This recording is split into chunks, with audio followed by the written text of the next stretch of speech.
ku ne xam ne ne yàlla daa bind te yemalewul am na ñu matal am ñu matlewul waaye ba mottali amee ba léegi kenn sonnatul buur kattan di produit 100% naturel sans effet secondaire ñu defare ko li nga xamante ni moo di petit cola bisaab ak jinjeer ñoo ngi jàppale leen ci seen wàllu kattan ak seen wàllu wërgu yaram bu nekk jarna fi nguur ak keng ba ci kikirikiij waaye bii mooy seen buur di buur kattan ballonnement moo ci mën constipation faiblesse sexuelle diabète sinusite éjaculation précoce di joxe appétit sexuel teg ci itam day raxas sa biir ba mu set wecc wooteel gaaw ci 77 413 59 24 77 413 59 24 xar yëpp xar lañ waaye laadum da ciy gën te bu ñu nee góor ngóoraa tax. ñu ngi leen di nuyu di rafetlu ànd bi ngeen di ànd ak Sunugal 24 ñu am mbégte di dellu soit seen plateau l'invité de la rédaction tey ma ci dalal Bassirou Mbacké Diatta moom xàmmee ngeen ko ci xeex bi nga xamante ne waa wàllu Sénégal dañ koy amal rawatina ñi nga xam ne ay karimiste lañ leen di woowee léegi nag ñu bokk ak intercoalition bu ñuy wax seen diggante ak Yewwi Sénégal mu nekk tamit ci élection législative yi ñu dëgmal mandataire bu wàllu Sénégal fële ca Guédiawaye Bassirou ma bàyyi la nga nuyoo ak ñuy suivre. waaw jërëjëf maa ngi leen di nuyu bu baax a baax di leen sant bu baax a baax yéen téléspectateurs yi maa ngi leen di ziar bu baax a baax waaw di la ziar yow mi sama xarit.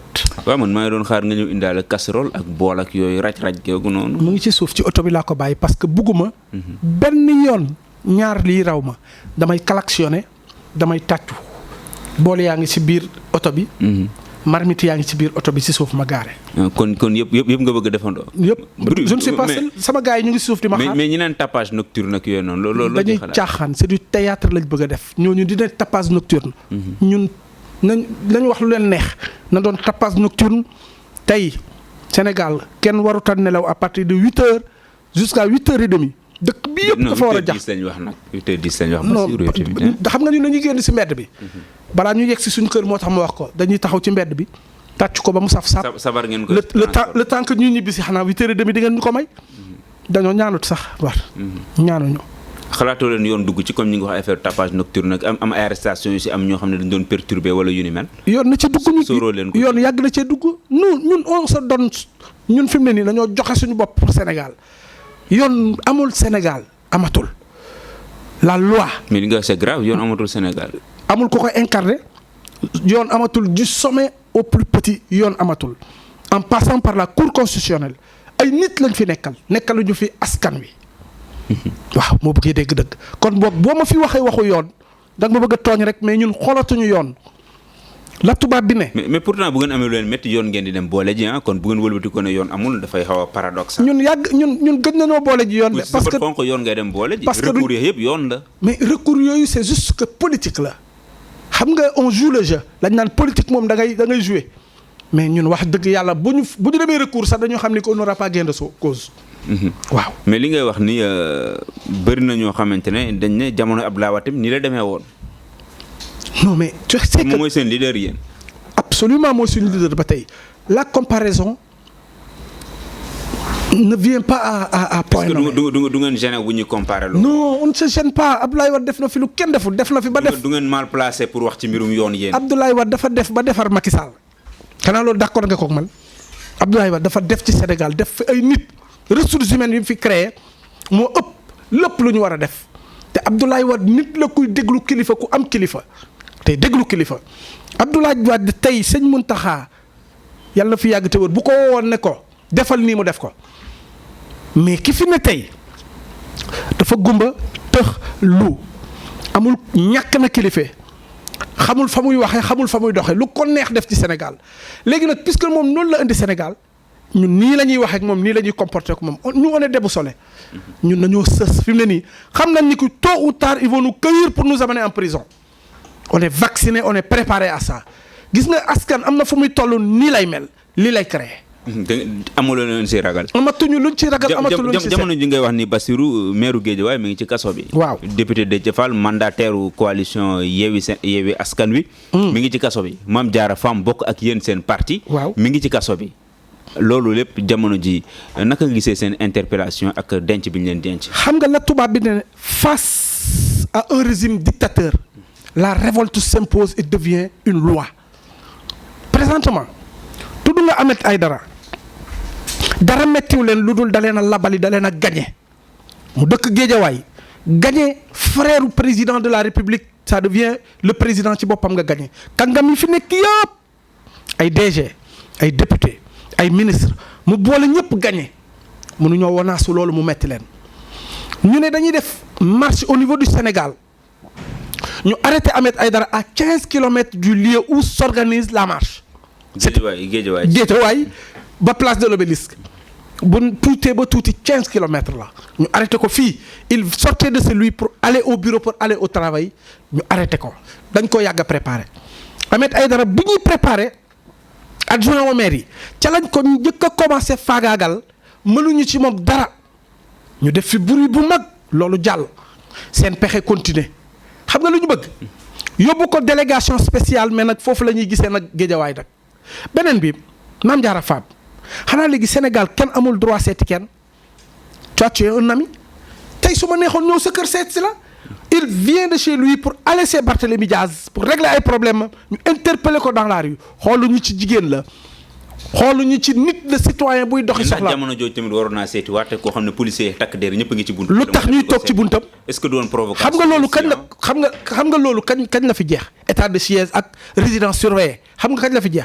jamonoy Serigne Touba Khadimou Rassoul moom lañ ko doon def ca Diourbel jamonoy tubaab ba la loolu jeex beneen bi xam nga biñ ko gisee ba gisaat ko kañ la Abbé Diamacoune bu Casamance moom lañ doon def nii loolu yëpp jogaat na ñu defaat ko Barthélémy Dias def ko Sonko mais Déthié Fall mi génn xanaa di ngeen am intelligence ak la courtoisie d'attendre jusqu'à ce qu'il arrive à la place où ils ont emballé mais defuñu loolu balaa moo yegg ca place ba lañ ko këyir loolu rek garaawul mais c'est 2 députés de la République tey 3 députés sont en prison puisque notre assemblée est soumise les quelques députés les plus en vue sont en train d'être incarcérés de façon inconcevable poussaat nañ procès bi ci ay calcul kese parce que pour ñoom dañuy xaar manifestation bii di ñëw yëf yi nan lay nuru ñu xool nan la ñuy def di ki lépp lu fay xew ci tuuxi duna ñu ne leen yéen a ko organisé woon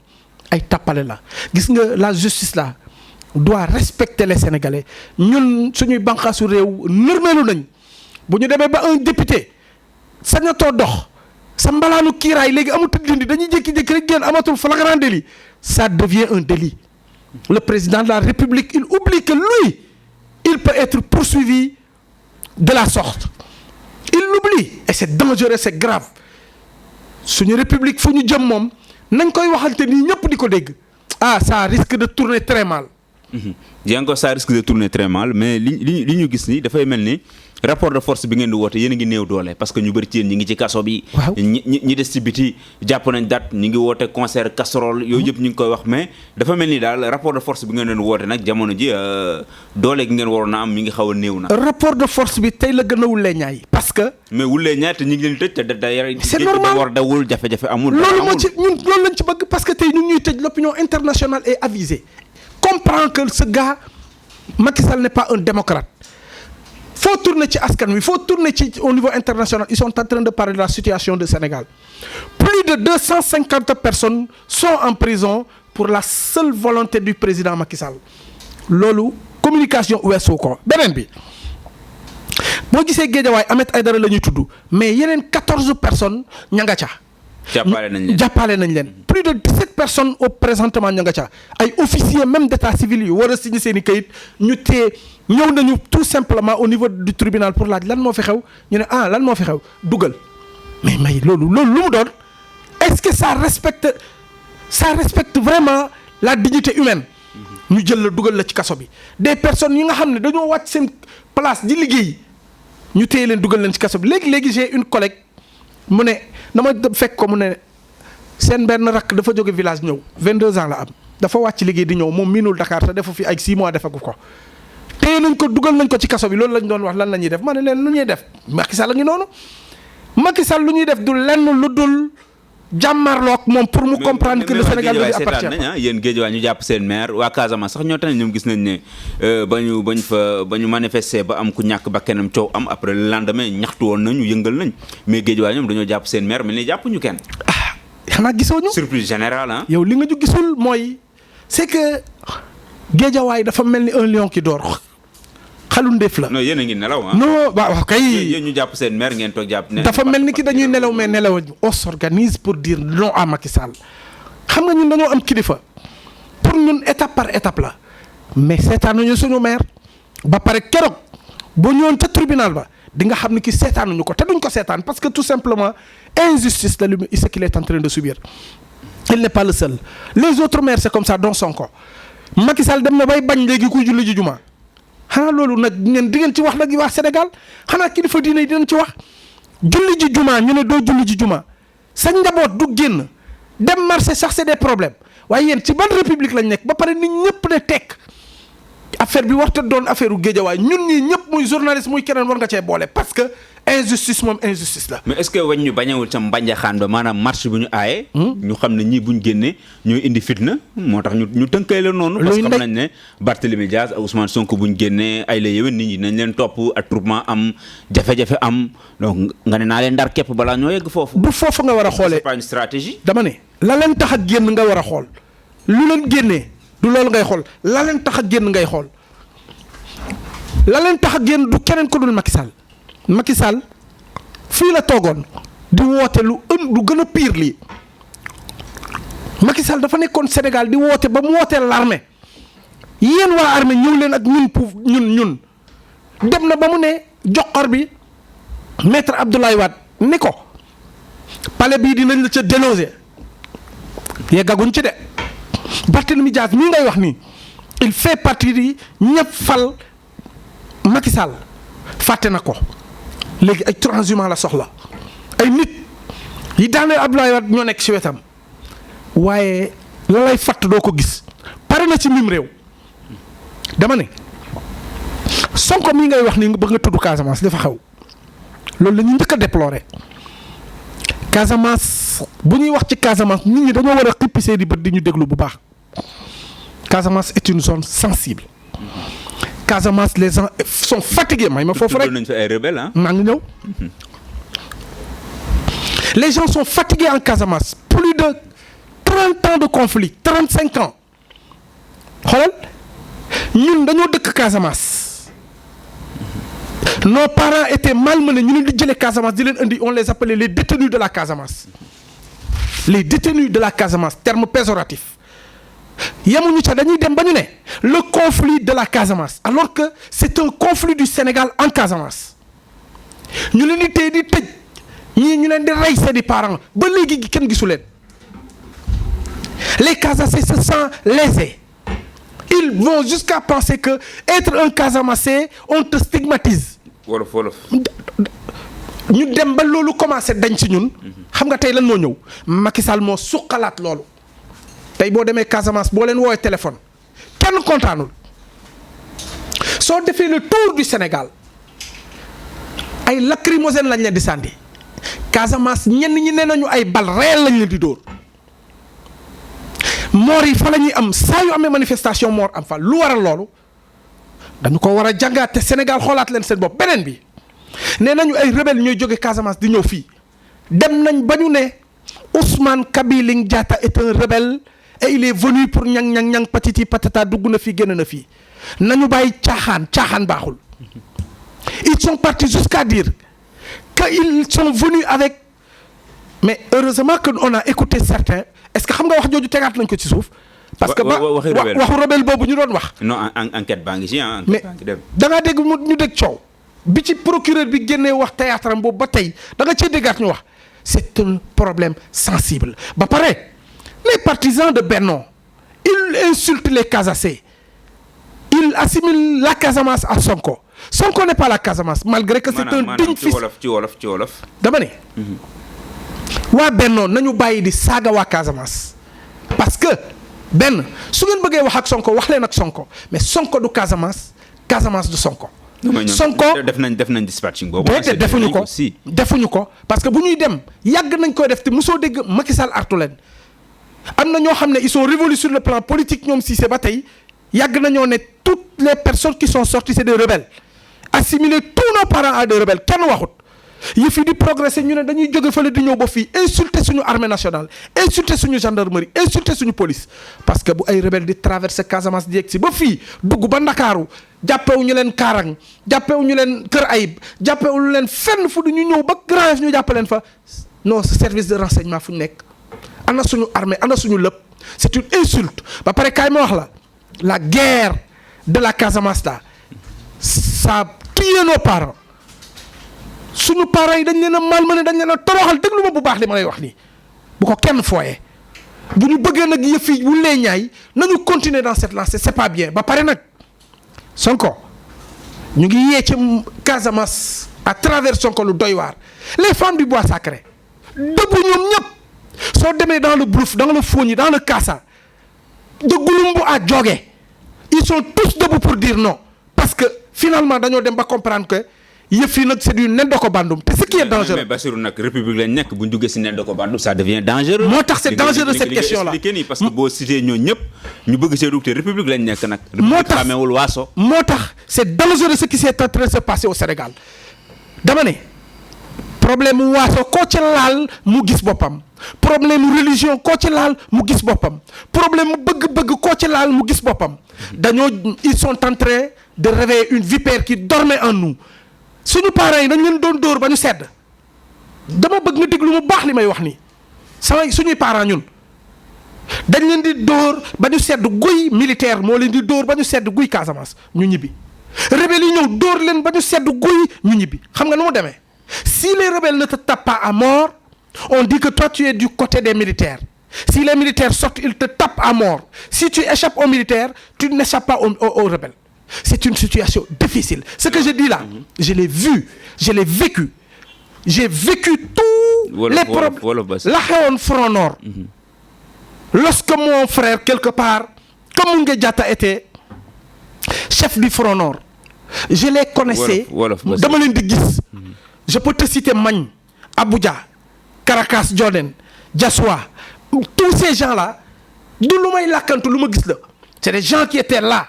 Qui ont écumé cette zone. waaw mais loolu bu njëkk ba la nga expliqué mais nañu d'accord nag Macky Sall bi mu ñëwee def na ay jéego ba nga xamante ne léegi côté boobu moom daanaka léegi rebelle repoussé nañ leen ba Casamance nag lañ fa daan dégg ak def na ci effort boo xam nag war ngeen ko nangu. dama lay wax dara. Casamance musul am jàmm musul am paix. y a une accalmie en Casamance. ana Salif Sadio mi ñuy wax ba tey est-ce que gis nañ ko est-ce que xam nañ fu mu ne. Est-ce que ñii di saaga nit ñi ju naan ñun ñëpp ay rebelle lañ xam nañ ñu est-ce que tout le monde est rebelle et est-ce que la Casamance n'est que Joola et Socé la Casamance ak boo demee tey Ousso yi laa lay wax tu trouves des Ndiaye des Diop tu vois dans la rébellion même tu trouves des Ndiaye tu trouves des Diop tu trouves des Guèye il faut que ce conflit là arrête il faut que ces gens là. mais dafa mel ni conférence de presse procureur daf leen a métti trop. non ça fait très mal parce que il nous a insulté. non moom benn rebelle la wax nag. non ak ñeneen lañ. l'interprétation n'est pas de meilleure. dañu ne bu ngeen ko yóbboo foofu tamit da ngeen di yóbbu débat bi da ngeen ko yóbbu ci beneen dimension. non mais débat bi moom ñun ñoo ko yóbbu ci beneen dimension. tey lii may wax nii. ñoom interpellation d'un rebelle la wax. mais xam nga jëmuñu ci interpellation d'un rebelle ñoom dañu ne des rebelles sont venus dañoo jël car di ñëw ay car a ngi jóge Casamance di ñëw muy wax ju ñaaw joo xam ne la politique n'est pas ça et puis c'est pas tout le monde qui est d'accord avec ça. xam nga dinaa la wax dara ce que les gens oublient mais cette rébellion là ne date pas d'aujourd'hui depuis les Ibou Diallo les Émile Badiane les rebelles maintenant quelle façon de se rebeller des rebelles intellectuels des rebelles économiques des rebelles qui protestent la Casamance pour le développement de la Casamance des personnes qui avec Senghor ils ont dit non à Senghor respecter la Casamance affaire bi dafa am évolution ba mu yegg si fii léegi ba mu yegg see ba ci ñoom Abe Diamacoune avec ñoom Sidi Badji la résistance armée a commencé et lorsque la résistance armée a commencé on a commencé la répression nos parents ont été suñu parents yi ci lañ leen toroxal ñii ñu rey leen ñii ñu déporté leen musuñoo ñëwaat keroog maa ngi dem quelque part où j'ai vu un de mes frères un de mes amis d'enfance qui a perdu ses parents parce que depuis que son parent a été retenu par déporté à Rebeuss ñëwaatul la doon xew ci géej ba ko jëlee yóbbu ko Rebeuss dellusiwaatul ba tey maa ngi koy gis keroog beneen bi ñun suñu kër fa ma nekkoon ña fa doon jànge mënoon naa la citer koo xam ne il a migré vers la Gambie tout simplement parce que son parent a été malmené dóor ko ba mu sedd guy. ci coowal Casamance bi xam nga fa mu mujj ñu ne ko moytul buñ ko yóbboo Jululung il a été malmené finalement dafa daw dem Gambie dëkk ji Gambie ba tey mosu faa jóge mais cette question quand tu l'abordes n'importe quoi tu nous fais mal cette question ñun dañoo bëgg mu jeex mu jeex donc dañoo war a respecter suñu jógee di telli di wax te xamuñu ci dara. J'interpelle Amnesty International wax leen ci nag waa Amnesty parce que xam nañ li xewoon ci Casamance tu sais que ñun moi je suis du PDS je suis pas content de Abdoulaye Wade lorsqu'il a dit que les faits se sont clos kenn dootu ci waxaat est-ce que xam nga metti yoon na ma ba tey mu ngi ma metti donc ces gens-là sont en train de réveiller une vipère. mais ànd nga nag ak Macky Sall ni mu démilitariser zone boobu yëpp. non mais démilitariser la force armée bi ndam lam ci am ci côté boobu. est-ce que ndam la ci am quel est le rapport qui le dit lan moo fa xew les déplacés qu'est-ce qu'ils ont fait avec eux est-ce que loolu ndam la tey ces zones ont été perturbées la façon dont ils l'ont fait moi ça laisse à désirer je ne suis pas militaire je ne sais pas comment ils l'ont fait la paix on veut de la paix mais quand tu instaures la paix nga ne da ngay délocaliser da ngay déloger Salif Sadio et les populations tu fais quoi de ces populations tu fais quoi de ces réfugiés c'est des Casamançais ñu sonn ñu nekkoon dans cette zone là foofu la ñuy lekk foofu rek la ñu xam nga déloger tu bombardes cette zone là est-ce que les Sénégalais se demandent ana ñooñu nan la ñu def est-ce qu'ils sont repartis est-ce que les Sénégalais ont pris en compte ces personnes là xanaa duñu ay Sénégalais ñii daw dem Gambie ñii seen famille tas ñii seen jëkkër ñii des morts les gens n'en parlent pas tey bu ñu jógee di indexer Casamance di wax revenons à nos moutons parce que cette question là. ok dañuy revenir ci manifestation yi jàppaat ngeen fas yéene ngeen manifester le 29 bi ñu dëgmal ñu bëri jàpp ne du woon date bu baax bi parce que bu ngeen génnee mu am lu toll ci ñeenti doomu aadama yoo xamante ne seen bakkan rot na ñëpp di ko ñaawlu ñenn ñi di ko jooy noppeeguñu ngeen jàppaat bés fas yéene wàccaat ci terrain bi ñu jàpp ne bu ñu moytuwul.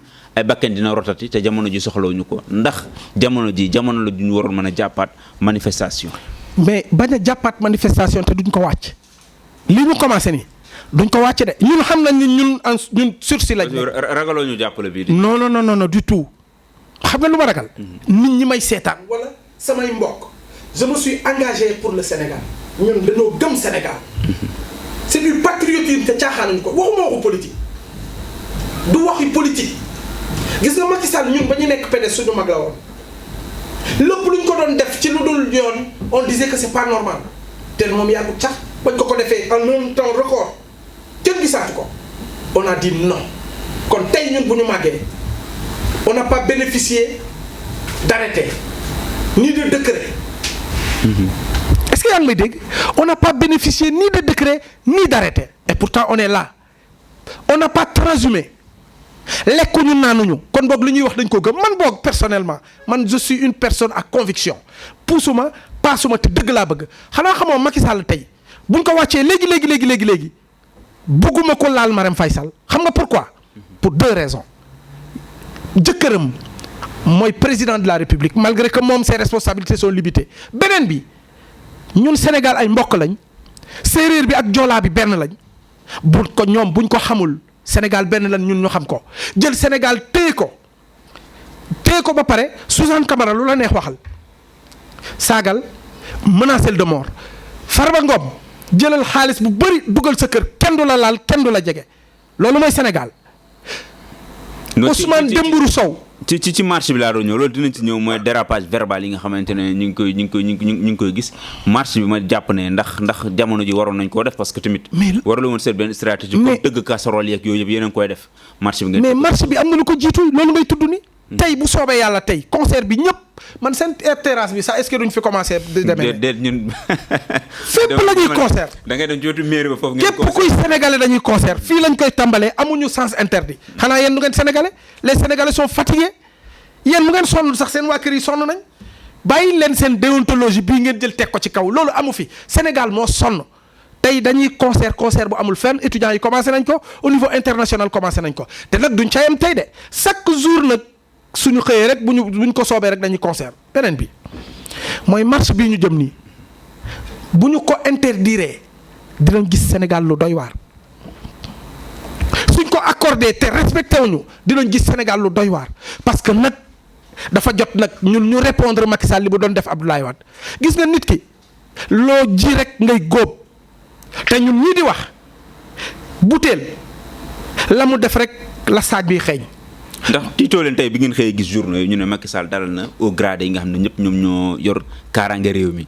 mu mel ni waa ji nag mi ngi jatu na di leen xaar de. moom la ñu doon waxtaanee ci mbedd bi. tiitoo leen. wuy ma loolu lañ doon wax sa classe gi war a wàccaat rek ñeneen ñi xalaatu ne ndax Abdoulaye dama ne temps liifu courant la ñu indi loon waaye moom amul liifu courant. xam nga moom lu mu andi Macky Sall yóbbu. Macky Sall ay auto gunóor la andi. ay auto essence ay auto yoo xam ne dañ lay asperger couleur sax nee nañu bu la asperger yooyu yëpp ñun xoolal feregewu ñu ñente ñun loolu la ñuy xool xanaa déggoo ñun dañoo pare ba pare ñun ay xale yu pare lañ pour jàmmarloo ko Macky Sall parce que moomul Sénégal.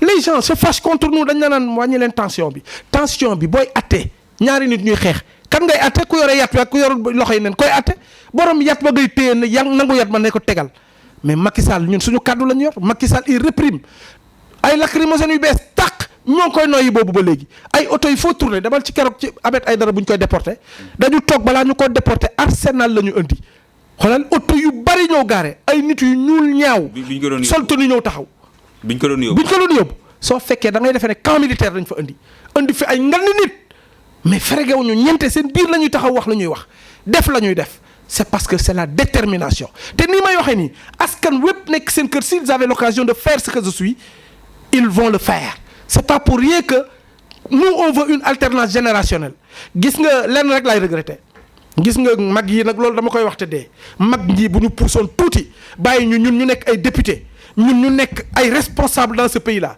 lii yëpp day jeex te ku fi ñëw boo naree def naka su dul noonu ñu ne la du fi amee. ok yaa ngi ko doon tudd léegi mu mel ni justice bi chaque fois dañu di jàm baaraamu tuuma boo xoolee Ahmed Suzanne Camara wax na fi dara fekk ko ci mu am koo xamante ne moom moo génnoon sax ne Ousmane Sonko dañ ko war a rey ci beneen wet gi Bara Dolly ñu gis la mu wax ñu jàpp ko tëj ci kaso mu mel ni 2 poids 2 mesures boobu ñu bëri dañ koy ñaawlu jàpp ne justice bi dafa jëmee benn boor maanaam dafa fare ak wàllum nguur gi maintenant léegi yéen loolu yéen a ngi koy ñaxtu di kaas jëmul fenn maintenant après xeex yi ban stratégie ngeen nam ma teg pour gën a jàmmarloo ak loolu mais après xeex bi déjà concert casserole bi gis nga ko xam nga xeex moom kenn du ko dévoiler xam nga sànq yaa ngi ne waa Géejawaay gisuñu leen ñu yëngu la ñu namm ak la ñuy def moom du lu ñu dévoiler dans la place publique mais nelewuñu meetar. yéen a ngi pour le moment moom yéen a ngi nelaw. loolu ngeen foog. pour le moment. stratégie dafa am dans toute chose d'abord il faut laisser Macky Sall au niveau international ñu xam qui est Macky Sall parce que puisque lui il ne comprend toujours pas que Macron n'est pas le Sénégal et que Macron a subi ce il est sur le point de subir cette cohabitation il aura lui aussi daf koo fàtte beneen bi mooy tudd nga fii ay ñoom Suzanne xoolal li ñuy wax li mu dangereux jëmale ko ci nit kenn déggul mu ne Aliou Dembourou moom déggoo ko li mu wax ju doy waar kenn déggu ko kenn inquiété wu ko xam nga lan mooy suñu problème pour aller vite et bien puisque le ministre de la justice mënut a instrumentaliser ñenn ñi pour ñu def seen liggéey le ministre de l'intérieur moom on dit haut et fort que du organiser suñu élection. mais loolu nu mën nekkee te élection yi des bëreetul. alors. campagne bi moo des ah. kon yow pour yow élection yi day am. mais day am. pourquoi. lan moo tax du am. te liste yeewu yi du dem. mais buñ ko da ngeen di yem. lan moo tax. seen suppléant mooy dem ah. liste yeewu day dem lu tax suppléant du dem te ñoom. suppléant mooy dem te ñoom seen liste bi ñu ëppale parrainage yi ñu war a dem. mais loolu la conseil constitutionnel décidé. ku ëppal bu décidé du am recours. waaw léegi avant décider bi laa wax. décider ñoom lu mu fi décider lu neex nag Macky Sall la ñuy décider dama ne waxuma décider di balaa ñuy décider est-ce que ëppale nañ xam nga yaay poser question mais maa lay poser est-ce que ëppale nañ parrainage ou pas. non loolu Mimi Touré sax gis na ne ñoom dañoo yokk benn. parce que ñoom wax nañ ko ñoom nangu nañ ko. léegi loolu c'est un fait qui est là. léegi nag Gakou mi ko defoon ñoom ñu def ko lan moo tax ñoom génnew ñu leen jaay doole lii mooy wane ni ki ñu ngi jaay doole askanu Sénégal yëpp di ko gis ñu ñëw egsi une liste non paritaire da nga war a pousse d'accord une liste incomplète da nga war a pousse d'accord. mais pousse nañ ko. na ñëpp pousse. déedéet pousse nañ ko. suppléant yi ñoo non paritaire pousse nañ. lan mooy amul ciseau fii doo ko dak ñaari ñuy ànd ay ñaari tànkee ànd wala yéen ngeen ànd dem armelia. dëgg la. nañu waxante dëgg rek Macky Sall li mu nekkee ci dëkk bii yomb na torop ba pare nag suñu demee ba nit ñi am audace di joxar bi les 7 sages ça devient grave quand tu écoutes Sonko parler quand tu écoutes les leaders d'opposition parler. yéen di joxar bi ah. yéen yéenay joxar bi 7 sages. ñoom ñoo joxar bi askan wi ñoom ñoo tuutal suñu constitution ñoom ñoo jàdduloo yoon Macky Sall ñoo ko fi bàyyi ba tey muy def lu ko neex muy buur ak a bummi léegi nag yegg si nañ foo xam ne moom la mu doon def Abdoulaye Wade da koy def nit ki loo def sa baay say doom dañ koy def say sët dañ koy def say frère dañ koy def ñun duñ ko seetaan. non jamono ji dañoo gis ne tamit ku ci mel ni Aminata Tall ak Mankeur Ndiaye ñu ngi leen tuddee ay rebelle sax ñu commencé di fipp loolu ban lecture nga ci am boo gisee fipp bi commencé bi parti bi ndax du la jotoon Abdoulaye Wade ba ñenn ñu commencé tëb bateau bi di génne daw. merci beaucoup moo leen commencé dal wala. y a pas que non seulement au sein de Benno ils sont en train de se rebeller te waxuñu ils sont en train de couver une atmosphère bu difficile ñenn ñi xam nañ ni ki ils vont directement vers le mur ils se signalent parce que ce désamour dafa yàgg seen problème bi seen biir kenn bëggantewuñu ñoom àndu intérêt la ànd pour seen poste mais du àndu réew mi nii ñu jëm nii kalaatmaa bu garaaw mooy am seen biir loolu sax tane na parce que ñoom fans club la APR fans club la Benno ñëw ànd ak ñoom ñuy xiiroo ak ñaayoo mais li ma gën a intéressé li ma gën a tiital mooy quand tu vois un militaire sortir et parler xanaa loolu moo leen war a tiital ay militaires yi nga xam ne la grande muette il ne parlait jamais on voit dans les réseaux sociaux des militaires. yan militaire la ñuy wax fu ñu mais am na benn boo xoolee benn militaire temps yi mu génn di wax lu doy waar boo xoolee ci réseaux sociaux yi dem rek ñu koy seetaan. ça commence à dégénérer benn par benn noonu lay commencer mais xam ngeen Macky Sall sax même si par miracle il parvenait à faire ce qu'il a dit au niveau de la CEDEAO ba ñu am troisième mandat mënut a gouverner dëkk bi. mais lu tax. muy gouverner. mais bu sàccum dënd la troisième candidature su ko poussé ba mu jàll kay. dégg nga loolu mooy sàcc casserole dafa saa suñ casserole yi ñuy tëgg ci su ngoor si la sàcc. su ngeen xoolee moom ba troisième candidature bi jàll. waaw mu dem élection gagné leen. da ngeen koy bàyyi mu toog ji. non moom balaa moo jàll ñun on créera les conditions de la cohabitation est inévitable. la cohabitation est inévitable au Sénégal. li jënd leen coow liste bi ba noppi. mais yéen a ngi naan duñ dem élection. waaw te coow loolu sax yéen nee nañ moo xaaj diggante bi am diggante Yewwi ak Wallu. parce que waa Wallu bi nga bokk yéen da ngeen a jàpp ne da ngeen a war dem élection waaye Yewwi gëm na duñ dem élection. non du noonu parce que comme seen liste baax na seen i mbir baax na. jamais de la vue ngeen bëgg. nous on n'est pas égocentrique te mosuñoo wax loolu. xam nga nag les militants kenn ku nekk lu la neex wax mais man je suis dans toutes les instances du PDS mosuñoo réunion ba ñu wax lu mel noonu. commission communication bi ma bokk ak toutes les commissions yi ma bokk du ma gis nit ku wax loolu kon donc c'est des personnes ñoo koy xalaat di ko wax maintenant nit mën na koo xalaat jóge ci ñoom xam nga ñoom dañoo am seen presse bopp buy mettre la pression buy créer seeni lu ne man de musuma koo dégg te wax dëgg yàlla. gisoo ci waroo seen diggante. non waroo comme ni ko presse bi xëyee tey. mais ñun démb rek lañ def conférence de presse waa wàllu. pour consolider ça, pour demander la libération immédiate sans condition de tous ces détenus. Ces détenus doivent être libérés immédiatement. Nous nous demandons loolu ba pare ñu bind communiqué. Ñun waa Guédiawaye on l'a fait ailleurs le comité directeur l'a fait. Le directeur de campagne il l'a fait. Mais léegi nit ñi fan la ñuy jëlee loolu gisu leen communiqué officiel te ñu nag yeew mënuñoo tasaaroo parce que ba ñu waroon a tasaaroo weesu na lii fii ñu jëm nii moo indi coow li yëpp parce que Macky Sall est surpris par ce compagnonnage looloo ko tiital il va inéluctablement à terre moo tax mu kon boog ñun duñ ko yàqaat ñun on s'est sacrifié pour ne pas être député ñun des gens comme moi on n'est pas sur les listes par cette cohabitation moo tax nu mu ko tuddati lëkkaloo bi moo tax ba ñun ñu toog jàpp suñu njàmbur nit ñi tantôt les gens nous disent que siisu non mais mënoo cee siisu doon nga siisu de xundoo tuuti non du ma xuntu du ma siisu kaay nag ma wax la ñun on est des PDS de lait né grandi dans le PDS mais très serein parce que ñun dañoo gëm ni ki suñu tour bu jotee rek dinañ ñëw ñun loolu lañ gëm malgré que suñu sañoon nag yenn mag yi dañuy toog bàyyi ndaw yi ñëw munoo fay teg 20 ans ñuy joxar bi baaraam ne Moustapha Niasse ne leen que da ngeen fay yàgg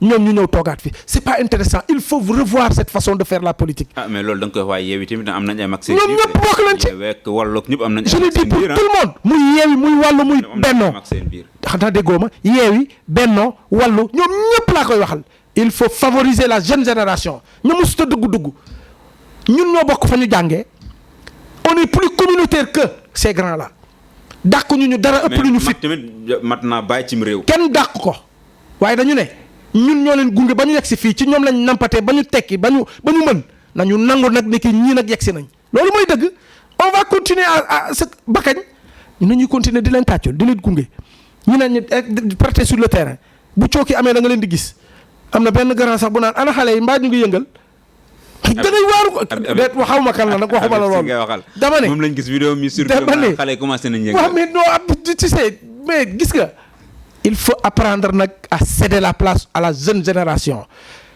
bu leen ñiit ndab li ñun nag ay mag lañ nag ñun doonatuñu gone ñun nekkatuñu ci jeunesse. te seen waxtu jot na. suñu waxtu dafa jot nag. mais ngeen foqati ko comme ñoom ñu ngi fi toog ba léegi du ngeen foqat. nañu dem rek. waaye nekk ndaw pare toog ci wet gi di seetaan rek naan jox lañu buñ la joxul da ngay foqat ci bas tamit ah. toogaay bu ëpp baaxul. CEDEAO protocole ba fa nekk bañ doon ruumanaat di ko wax ñu ne dañuy wax pour limiter mandat ci Afrique ñu jàpp ne Macky Sall Alassane Ouattara ak njiitu réew bu Togo ñoom ñoo ne ñoom daal sawaruñ ci lu jëm ci limitation des mandats yi bon coow loolu dégg nañ ko ci presse bi boo mu lancé waat question troisième candidature ñu jàpp ne ko njiitu réew mi kat pareegul pour bàyyi réew mi ci élection 2024 yi bu ñu moytuwul. man de wax jooju gëmuma ko ni Macky Sall ñeme na koo wax. bu demee ba du wax ko rek ma xam ne réserve lañ wax quoi dafa waaw moom laay wax nii bu demee ba mu doon dëgg ma xam ne nag Macky Sall aayul nag parce que moom bu ko yeewoon xaaju guddi ni ko yow da ngay am troisième mandat Sénégal bii ni mel waroon na comme li ku nikkee loolu mënul nekk su ma ko bëggee sax askan wi bëggu ko mais au nom de quoi Macky Sall va s'éterniser nous ne sommes pas dans une oligarchie nous ne sommes pas dans un royaume excusez-moi nous sommes au Sénégal jamonoy Lat Joor wees na jamonoy Aline Sitoé Diatta ak yooyu wees na moom nag il a les manières de Soumangourou Kanté du fi continuer nii nag on va se dresser contre lui léegi nag bu dee moom ak ñoom Togo ak yooyu ñoo bokk xalaat boobu na yem foofu du fi yegg si. Macky Sall pare na Sénégal léegi yow tu vas t'en rendre compte moom kay na organiser départ am mu gën a rafet. mi ngi doxal de. lu muy doxal. opposition baa ngi ñaxtu def seen ay point de presse ay déclaration moom mi ngi doxal moom. waxoo ci yooyu ci yàbbi ci. boo xamoon li Sénégal di waaj ci guute gu mu jëm yow di nga conseiller Macky Sall mu reculer ñun xooluñu CEDEAO ndax moom mosut a xool CEDEAO fii la ne Karim Meïssa Wade libéré ko parce que tegoo ko ci yoon mu lànk.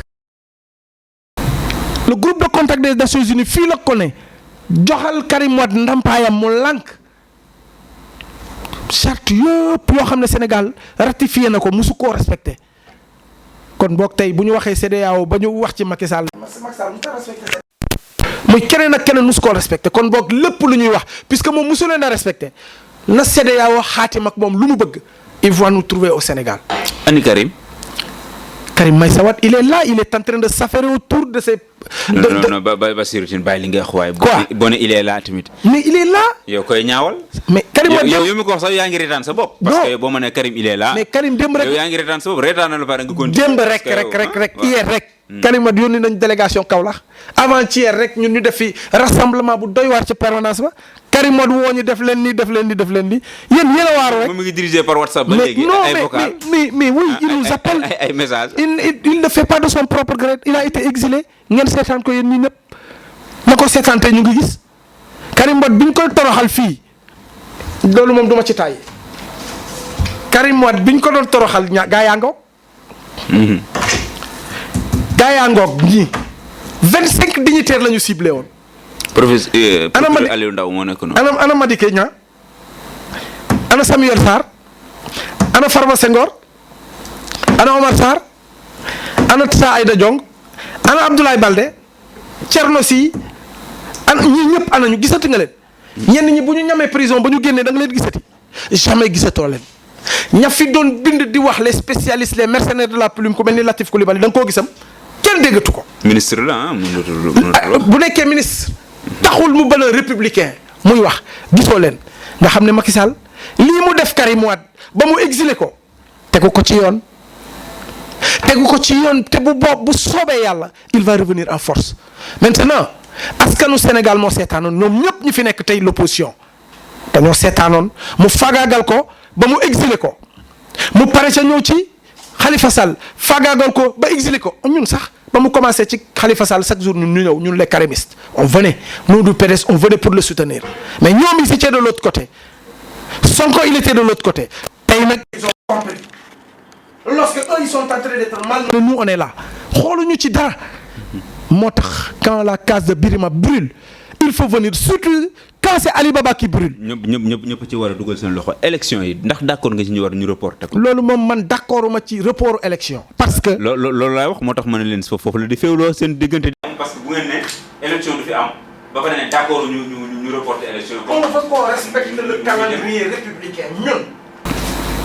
Mais on veut aussi que Macky Sall respecte les Sénégalais en laissant tout le monde compétir. liste yi kenn ku nekk na dem compétir déjà li du yoon commencé faxas ñoom Bougane commencé faxas waa Y'en a marre et cetera mu yegg si fii. non ñoom Fadel Barro. ñoom Fadel Barro ñoom ñëpp mu faxas leen. c'est pas joli.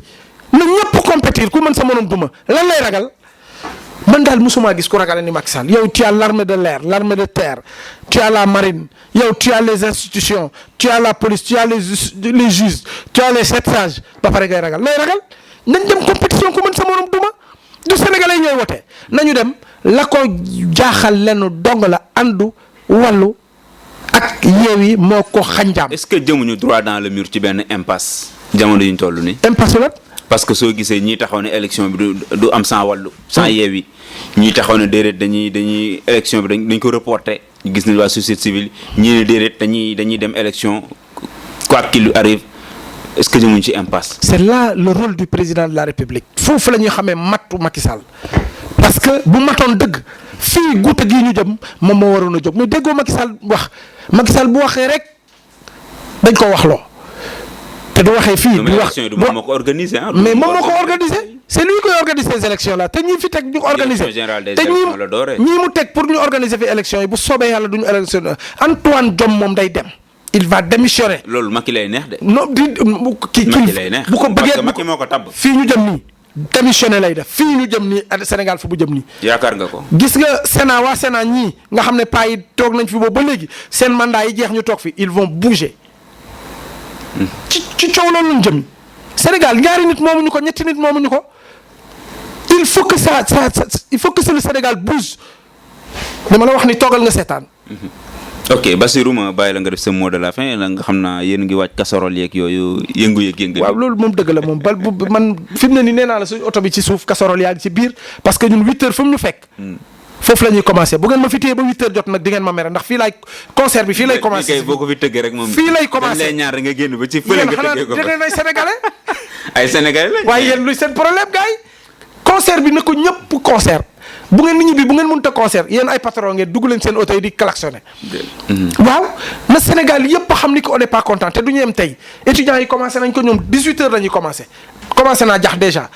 dans le quartier là ñun bu ñuy génn au niveau de la banlieue faut tourner boo yaa ngi koy commencé ils sont déjà dans la rue en train de vouloir manifester leur crew te xam nga loolu kañ la amoon 68 bu ñu toogee ba plus de 50 ans après loolu di amaat ñu war a xoolaat Macky Sall Macky Sall est en train de rétrograder le Sénégal en 68 mu ñëwaat ba tey ñu koy defaat cela signifie que Macky Sall est en train vraiment d'insulter les Sénégalais. lu fi gëjoon la lu fi gëjoon la. suñu génération sax xamuñu ko. kenn juddu ci yoon ñun ñii ñëpp kenn juddu ci. ñu bëri dañuy foog ni c'est la première fois mais am bu fekkente ni yoroo histoire tuuti. doo ko xam ñun ñoo ngi fàttaliku léegi maa ngi xool quelque part où Sidi Lamine Niass bi mu koy wax Sonko ngi toog. ne ko 68 la yëf yi doon am tey ñu ko ji waxtaane ba tey Sonko moomu ci boppam indiwaat lu mel noonu xam nga loolu mooy wane ni ki Macky Sall war na xoolaat boppam. Macky Sall war na xoolaat boppam parce que te lii muy def nii kenn àndu ci déggoo kenn ku ci yëkkati wax c'est l'occasion pour moi de dire kilifa aada yi kilifa diine yi teew leen de artu leen boobu pourtant ñi ngi wax nag nañu artu ba ñi ngi def média ñenn ñaa ngi koy wax dëgg yàlla ñoo ngi gis benn di ko wax mais nañu artu dañuy wax ak Macky Sall ba mu dégg ko bu leen xaar ba mu ne këtt ne jon ngeen doog a wax pour terminer il y a ci magistère Macky Sall plus de 20 morts les 14 plus les 3 ak ñoom Bassirou Faye soo ko calculer ay 20 morts mu ngi noonu mat na 20 ak lu ko ëpp bu dul 22 beneen bi ma lay wax mooy dañ leen a dégg ñu ne il y a 3 morts il se félicite notre armée mais loolu c'est une insulte benn nit rek bu dee rek ci Sénégal ay bu doon Europe wala feneen mu doon dëy bu garaaw ñoom ils sortent pour dire que non il félicite l'armée la gendarmerie pour avoir mais c'est une insulte ñun ñuy def concert casserole ñoom ñu ne dañuy def vuvuzela xaw ma vuvuzela c'est une insulte nee nañu. mais bu ñu ko defee est-ce que jàppale ñu leen parce que comme yéen tànqal Macky la opération bi tànqal Macky ñoom bruit bu ñu def tamit ñi ngi tànqal. non waaw léegi ñoom vuvuzela bi pour lan la te te kenn ayewu leen te ñun ñu ngi aye. non ñooñu dañuy def vuvuzela parce que vuvuzela sorewul ak klaxon ah. mais d'accord sorewul. xam nga vuvuzela moom feccu zulu yi la ñoom nañuy fecc dañuy kontaan ñoom nañu fàttali ki Sénégalais yi dañoo sonn Sénégalais yi dañoo loof ñun loolu ñuy tàcc suñu cin yeeg yooyu ak suñu bool yi dañu wane ni amuñu lu ñu lekk dañoo sonn mais ñoom bu ñu nee nañuy fecc ils n'ont rien compris waaye nag bu dee fecc la ñu yaakaar am nañ droit fecc parce que si beneen camp bi lañ fare. mais du question de camp question de Sénégalais yi. dëkku démocratie question de drapeau la fi mu ne nii du question de camp seen clan boobu ak seen camp boobu baaxul bu ngeen baaxoon kenn du leen won nii ñu leen won ci élection yi fii di jëm di bu ngeen ñemee wàcc leen ci mais est-ce que du opposition radicale bi ngeen def yéen Bassirou ak kalaasu Ousmane Sonko geegu di teengal mbir mi yéen tax mbir mi yéen tax Macky Sall tamit nekk koo xamante ne du maye dara tamit. ah mais ñun teengalu ñu mbir mi de mbir mee teeng. non nu mu teeng yéen ko teengal kay bu ngeen ko teengal woon du teeng. gis nga Macky Sall. nii rek la ñu war a def ak moom parce que nii la doon def ak maître Abdoulaye Wade dafa doon jékki-jékki bind ci page Facebook am ne la na ñëpp génn ñëw ci mbedd bi ñu jàmmaarloo ak moom mu jékki-jékki ne dinañ ko déloger ci palais bi ñun ba léegi waxuñu lu mel noonu parce que ñun on va régner par en démocratie mais nag na xam ni kii loolu leble rek ngay fayeeku. ok Bassirou maa ngi lay remercier jërëjëf ci invitation bi ñu nangul di remercier ñëpp ñi nga xam ne dañuy faral di ñu suivre suñu émission bi di le point de la rédaction di jaajëfal Mansour Dramé mi nekkoon ci technique ba beneen yoon incha allah ak beneen invité jaa ngeen jëf.